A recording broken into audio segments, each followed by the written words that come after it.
בינתן, תדע ותאמין כי בכל עת ועל ידי כל בקשה וחיפוש, כל פעם שאתה בא לעוד שיעור, עוד מודי אני, את שמה על עצמך עוד יום של חצאית, עוד יום של צניעות, עזבת ואמא עשית חסד, עוד איזה יום קמת בבוקר, הלכת תפילין, הלכת לשמוע תורה, הלכת ללמוד תורה, שמרת את השבת, נלחמת עם הסיגריות, הלך איזה יציאה לאיזה מקום לא טוב, מעורבב, ענייני, מועדון, אמרת אני מוותר היום, בשביל בורא עולם אני מוותר. אף אחד לא יודע, זה בינך לבינו. אומר הרב, תקשיבו למילים. על ידי כל בקשה וחיפוש ודרישה שדורש ומבקש למצוא את הקדוש ברוך הוא. ועל ידי כל הבטה וגעגוע, איזה מילים, געגוע שמביט ותולה עיניו לרחמי השם, השם, אני רוצה להתקרב אליך. אומר הרב.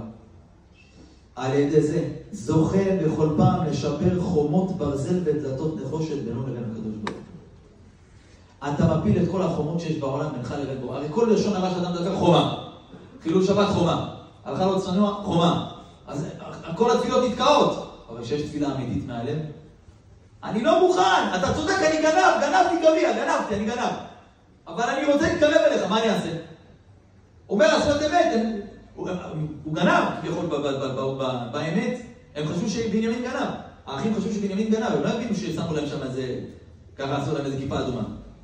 וכל זאת אומר רבי נתן, אם החטאים תבוא לקדוש ברוך הוא, תגידו ריבונו של עולם, אני רוצה להתקרב אליך.